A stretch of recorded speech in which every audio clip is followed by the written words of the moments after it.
Good morning, viewers, and welcome to our Thursday edition of the Economy and Politics Show, where we discuss developments around the polity and economy. Today, we'll be looking at the ongoing police brutality protests in Nigeria, the need for effective communication between government and citizens. Let's take you through a lineup of the things that we'll be discussing. First, we'll look at the United Nations and elder statesmen who have alongside celebrities, condemned the Lekki Toll Plaza attack of October 20th on armed citizens. We'll also look at a statement from the presidency's reaction to these developments, which has been long awaited since yesterday. And of course, the National Assembly leaders have been meeting with some of the top security officials in the country to once again revisit the issues around the country, the protest and the hoodlums hijacking the process. Also look at the protests and curfews across the states and the establishment of judicial panels in some of the states and expectations. Also, there's something of interest now, democracy on social media platforms. And finally, the concerns around destruction of critical infrastructure and assets in the country. And let's begin with the first part of this.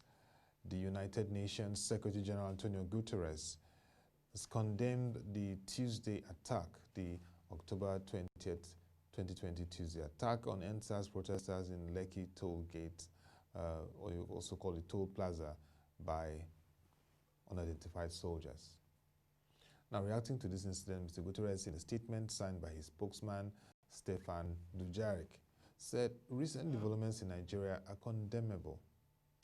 A statement which was published on the United Nations website yesterday also showed that the United Nations Secretary General was calling for an end to reported police brutality and abuses in the country. He condemned the escalation of the whole situation on the 20th of October, and which has resulted to multiple deaths and caused many injuries. He expressed his condolences to the bereaved families and wished a speedy recovery to those injured. Mr. Guterres called on the Nigerian authorities to investigate this incident and hold the perpetrators accountable. He condemned the entire process and also called for a lot of caution in this period in the country. Quite unfortunate that this happened again. Like I said yesterday, the October 20th, 2020 incident remains a Black Tuesday in Nigeria's history. He urged the security forces to act at all times with maximum restraint while calling on the protesters to demonstrate peacefully and to refrain from violence. Also, former President Chief Olusegun Obasanjo said that President Muhammadu Buhari did not exhaust all available options for dialogue before deploying military force to quell the protest at the Lekki Toll Plaza on Tuesday. He said that the demands of protesters were not unrealistic, adding that using violence to quench protest only escalates the situation and closes all avenue for dialogue. Former President Olusegun Obasanjo, who made his position known yesterday in a statement titled "Statement on Violence Against Protesters in Nigeria and Appeal for Calm," said the former president called for more restraint on the military and other security agencies from using brute force as a way of ending the crisis. He said the shooting and murder of unarmed protesters, no matter the level of provocation, has never been effective in suppressing public anger and frustration. Instead, such actions only reinforce the anger and frustration of the populace and close the window of dialogue and peaceful resolution. According to the former president, it is clear that Mr. President and his lieutenants did not exhaust the opportunities for dialogue with the protesters before resorting to that use of force. Chief Obasanjo lamented that despite overwhelming evidence showing military shootings, the authorities were still denying killing protesters. The former president said it is worse that there is a denial of wrongdoing in spite of overwhelming visual evidence. Great harm has been done, but it cannot be stopped before it completely spirals out of control. According to him, we are at a critical moment in the crisis and the president must act now before it is too late. This time demands leadership and mature leadership at such. Former President Chief Olusegun Obasanjo also lending his voice to that. Before we get on to the leadership of the Senate yesterday's meeting, let's let you know that a lot of celebrities across the world have also been reacting and calling for a lot of restraints and condemning the actions, from Beyonce Knowles to Gabriel Union to Jada Pinkett Smith. There have been all calls for restraint. Nigerians in diaspora, particularly Anthony Joshua, Odion Igalo, have all been calling for restraint in this regard, and they've expressed their concerns over the episode that occurred in Lekki Toll Plaza. So we'll still come up onto the issues of the Nigerians in diaspora. But the leadership of the Senate yesterday called on all well-meaning Nigerians to intervene in the ongoing demonstrations across the country with a view to halting the NSAS protest. The President of the Senate, Senator Ahmed Lawan, made the call after he and other principal officers of the Senate received security briefings on the protest being staged in some parts of the country. The Inspector General of Police, Adamu Mohammed, and the Director General of the Department of State Security Services, Yusuf Magaji Bichi, were in attendance. Shortly after the meeting that held in the office of the Senate President, Senator Ahmed Lawan told reporters that the time had come for the protest to stop and appealed to all Nigerians, political and religious leaders to stand up with a view to prevailing on the protesters to allow peace a chance. According to him, I want to thank all Nigerians for the prayers, and I want to urge opinion leaders and political leaders across the spectrum that this is of utmost concern to all of us. All leaders, regardless of their political affiliations, regardless of our religious persuasion, regardless of our geopolitical locations, we must stand up and ensure that this protest come to an end, because the protests are now taking a different dimension from the originally conceived protests by those who meant well by asking for SARS to be disbanded. Those that are going about protesting have shown clearly that they have no affiliation, no relationship whatsoever with the original NSAS protest. I would take this opportunity, according to the Senate President, to urge all well-meaning Nigerians that this is our country, that everyone must show interest in survival and its peace. This is a country that we have to ensure that it works for all of us. People have the right to say this is not the way they want to go, once it is a legitimate way to express themselves through peaceful protest. But we must never allow ourselves to be taken in the wrong direction of violent protest like we have witnessed in some parts of the country, Senator Lawan said. The Senate President told reporters that the leadership of the Senate invited the IGP and the DG of DSS for a briefing on the current situation of the NSAS demonstration going on in many parts of the country. He said this is for the leadership of the Senate to be properly informed of the situation. Before then, we have been reading in the media, both electronics and print, what has been going on. We have been talking, discussing, consulting with our colleagues in the Senate, in the National Assembly generally, and people on the executive side of government and outside of government on how best we can approach this issue, this challenge, so that we are able to bring it to an end. The Senate took 2 motions so far with respect to the NSAS protests. One motion was sponsored by Senator Oluremi Tinubu 2 weeks ago, and the Senate passed resolutions, of course, supporting legitimate and peaceful protests to end SARS and urged security agencies to provide safe environment to protesters. Unfortunately, the incident of October 20, 2020, once again violated the entire convention of military or police engagement with protesters, because they opened fire on these protesters who were unarmed.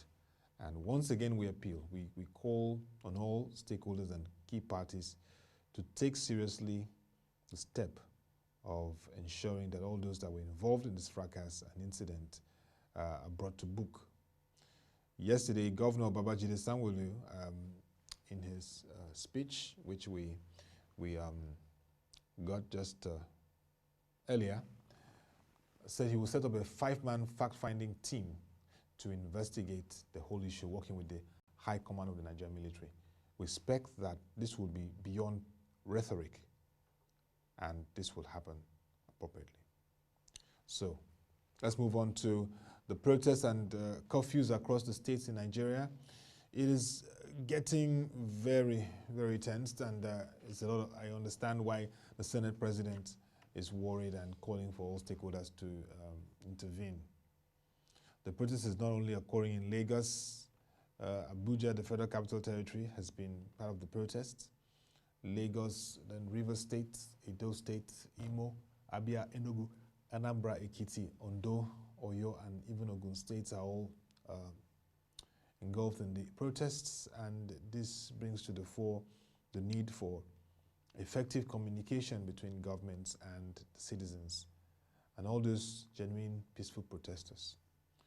The security forces, as the IGP had announced the deployment of anti-riot police across the country, we expect that these formations will take shape across the country, because what we saw yesterday, we did not see much of that play out in areas like Lekki Phase 1, down to VGC, down to even Ikota, because of the incidents that occurred there yesterday. So we urge the IGP to put action toward, and we expect to see those formations take shape across the entire country to ensure that these hoodlums who have hijacked the protests against police brutality don't turn the whole situation into a national disaster. Currently, Edo State was the first state to declare curfew, followed by Lagos. Ekiti State has also declared curfew. Abia State and some parts of River State. And so, if, of course, this whole process doesn't continue to show some level of decency in engagement, we may be seeing a situation where most states will declare curfews, and that definitely will be an inhibitor to our current social process. States have taken the proactive approach and step to ensure that the whole issue of police brutality is dealt with squarely. So far, states like Lagos and Kaduna, Akwa Ibom and Delta have established the judicial panels to address the issues of brutality and the excesses of the defunct Federal Special Anti-Robbery Squad police formation. This is also coming with a victim support fund to compensate families and those affected by the actions of erring officers. It's also designed to ensure that all the officers that were involved in the crisis are brought to book. That's very important. So that's what's happening in Lagos State, Kaduna State, Akwa Ibom and Delta. And this, of course, is being monitored because the steps taken and the measures taken will show how serious the state governors are handling this issue. As we said earlier, of course, there are statements of top importance from the presidency. So let's get on to the presidency. They made a statement around the issues of the crisis and beyond what the United Nations and the statesmen are saying. The presidency has also issued a statement around this issue. And of course, it is very important that a lot of people were concerned that they did not hear from Mr. President, who at times of crisis and uncertainty expect to hear him maybe give a broadcast or an address. But as his aides have featured in various national TV programs and have stated, every form of statement is a way of communicating with the citizens. And so it is also important, again, to encourage more avenues of engagement and communication between the government and the citizens. This is the only way we can move forward as a country, and the only way we can achieve stability. Across the globe, when there's crisis, protests, riots, and concerns by citizens in what I would call type A democratic processes, you see presidents and leaders coming out to engage, to say they hear what the protesters have to say, and they will ensure that those issues raised are addressed. And so in this period, we once again call on the leadership to look into those issues, especially the need to engage in a way like we appreciate the model of communication, particularly during the period of COVID, where we have a presidential task force on COVID briefing Nigerians on what's happening across the country and ensuring that all steps that have been taken to address the pandemic are addressed. We expect such modules to be adopted in communicating with Nigerians as it concerns the current spate of protest and briefings on what is happening across the states and also how people are addressing the challenge. Because in this period, where there's a gap in communication, it creates room for people to take laws into their hands, which is not what we want. We want stability in Nigeria. We want to see empathy from government. We want to see responsible protests carried out.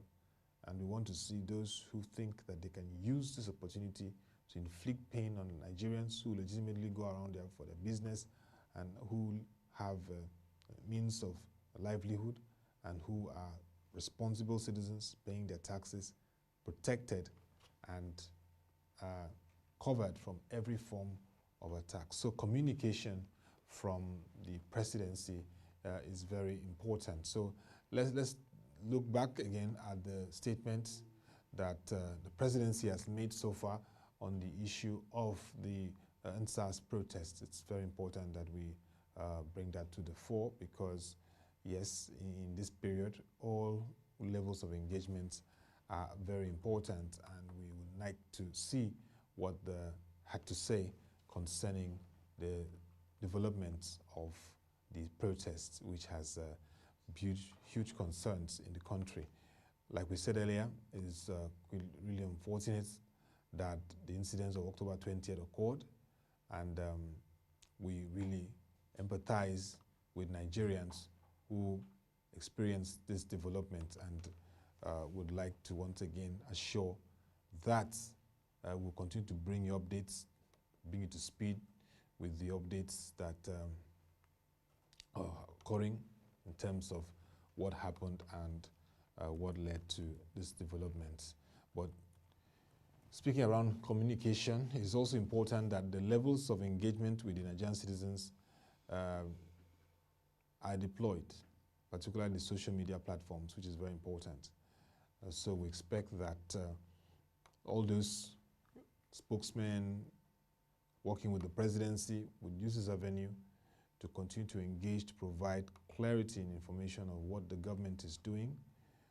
Like you just talked about, the Nigerian Senate leadership engaging with top security officials and getting briefings. It's very important that this is given top priority at this point. We know the challenges of leadership, and we hope that this is effective.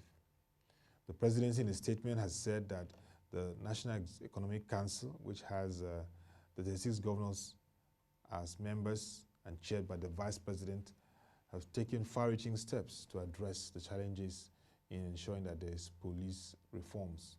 Already, like we said earlier, some of the state governors have established judicial panels, and they will drive the process in a manner that is accountable and transparent and credible in a way that every citizen can engage, and all those who have issues, who are affected by police brutality, can make their claims and presentations, and they will be verified, and erring officers will be brought to book, and the due compensations will be made accordingly. The presidency also empathized with those families who had their family members either critically injured or lost their lives in the incident, and assured that all steps will be taken to address that very gory incident that took a lot of Nigerians and people across the globe by shock, considering the fact that we are a democracy. So once again, everyone is concerned, and we also expect that the Nigerian leadership will put action to words in ensuring that they bring all those who are involved to book. There's a lot of expectation also from the military that with the fact that they are unidentified soldiers that were shown on various clips there at the protest venue at the Lekki Toll Plaza, that thorough investigations will be done in a manner that all those who were involved in this act are brought to book and they're not spared.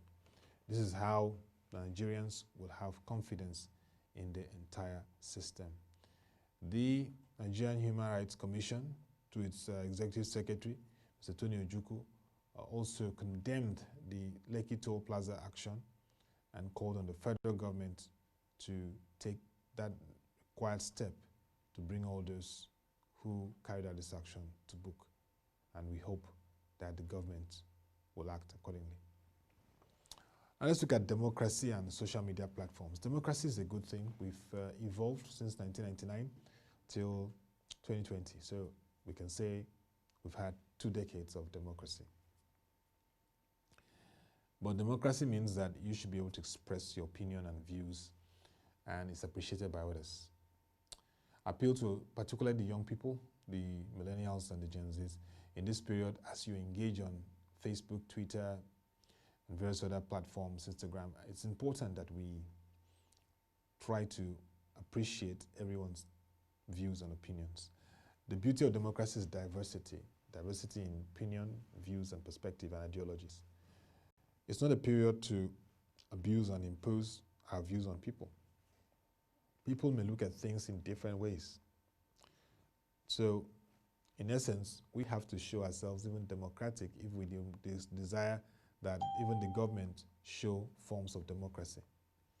And so I expect that as we engage in our various digital platforms, social media platforms, we imbibe and align with the best practices of democracy, respecting people's views, and if we disagree, air our views in a manner that shows regard and respect for each other's opinions and views.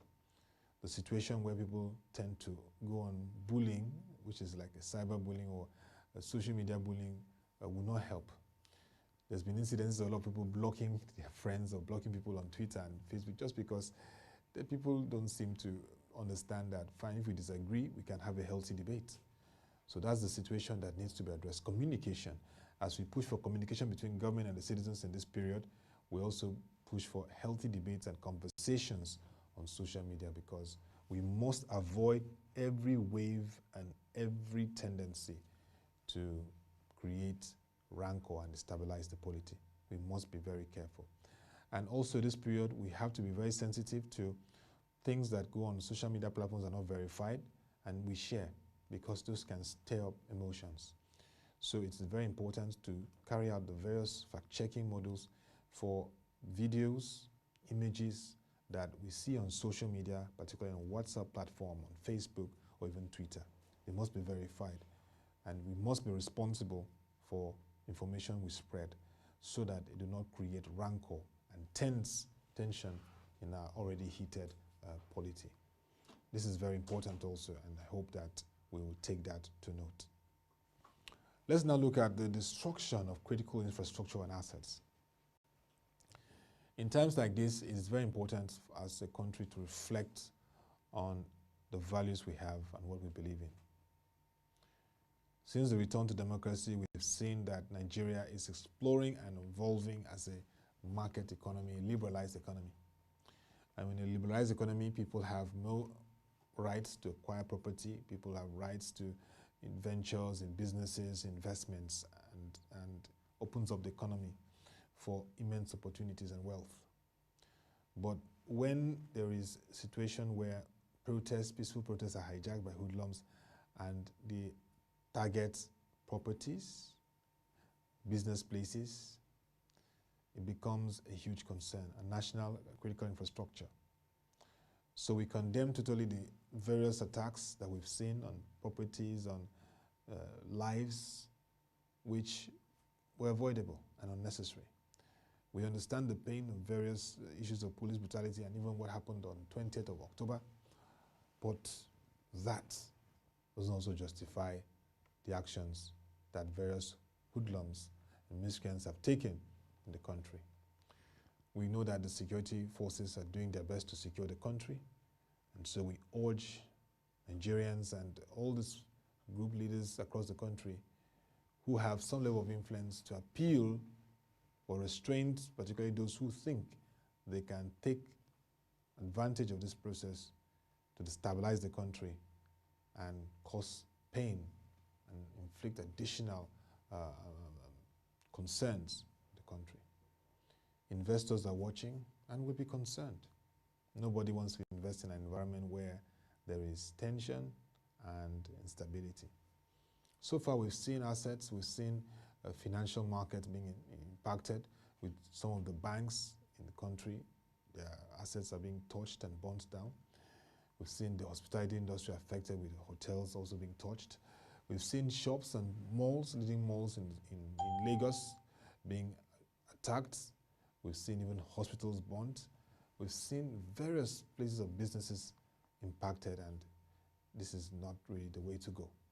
So we appeal that the security forces and all Nigerians who have influence will once again exercise their professionalism and leadership capacity to avert this disaster which is brewing across the country.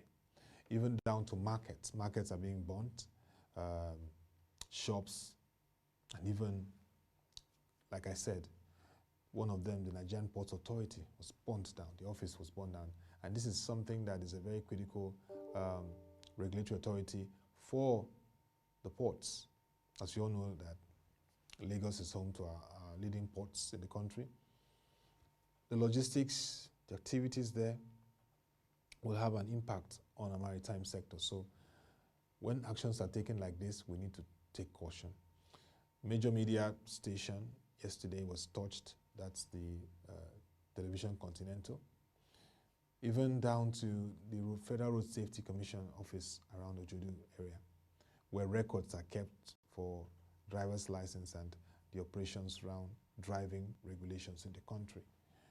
All these relevant assets being attacked or touched does not go well for the country.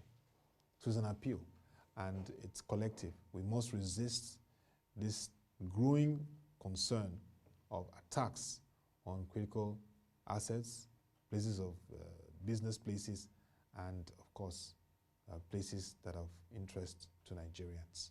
It creates a high level of insecurity. And with the curfew already, like I said, in about 4 states, if things continue like this, we may be seeing curfews almost across the entire country. We need caution, we need caution, and we need caution. That's very important for us to take note of, and hopefully we'll get to that point of clarity. For now, most states have closed schools. Academic calendars are being affected again, particularly Lagos State has closed their schools for now. Schools are on hold in terms of activities, the same in some other states of the country. So education, once again, is being affected, and this will also affect other socio-economic activities. We are at the threshold, precipice of national unity, and we must esteem the values of our nation. On this platform, we'd like to also appreciate some of the Christian leaders who have shown support and been there. Particularly on October 20th, 2020, we'd like to take note of the fact that the senior pastor of Daystar Christian Center, Reverend Sam Adeyemi, during that crisis period, for those that were protesting in Alausa, offered refuge to them at the Daystar Christian Center, also providing support to some of the protesters who were adversely affected by the actions of security forces and even hoodlums. We appreciate that solidarity and support to people. Also at the Lekki Axis, the senior pastor of the House on the Rock Church, Pastor Ottoabasi Abasiekong, reports of support that we provided for lots and lots of protesters who were affected that night by the attacks. This once again shows the role of the church in providing succor. The Redeemed Christian Church of God leadership had provided logistics and support to the NSAS protesters who were doing peaceful protests. We also take note of that. In times like this, like Pastor Sam Adeyemi has said in a recent webinar, the church must lend their voice and support calls for justice and calls against oppression in the country. And that is what we expect that the church, the places of worship, religious leaders will speak up. Some religious leaders, even faith leaders from the Muslim faith leaders, have also condemned the actions of the Lekki Toll Plaza and called on the president to take action and bring all those who were involved to book. We need to see more of this happen from faith-based leaders, because whatever happens in society affects the faith too. And so we cannot be silent, and that's the way to go. We'll continue these updates and, of course, bringing you developments, but we want to close with that very important part, that the government should continue to open every avenue of communication with the citizens, and a gap like we had between October 20th till late hours of October 21st shouldn't happen again. Things like this require prompt response from the presidency to quell fears, to quell concerns, because every Nigerian life matters. And that'll be all for today's edition of the Economy and Politics Show. You can visit our website, www.presidency.com, to watch our videos, read our news reports, and stories. Also, you can send your comments around improving government and citizen communication in addressing issues of concerns, protests, and challenges in nation building to news@presidency.com. Would receive it and respond appropriately. Till we come away again, thank you for watching. Have a nice day and stay safe.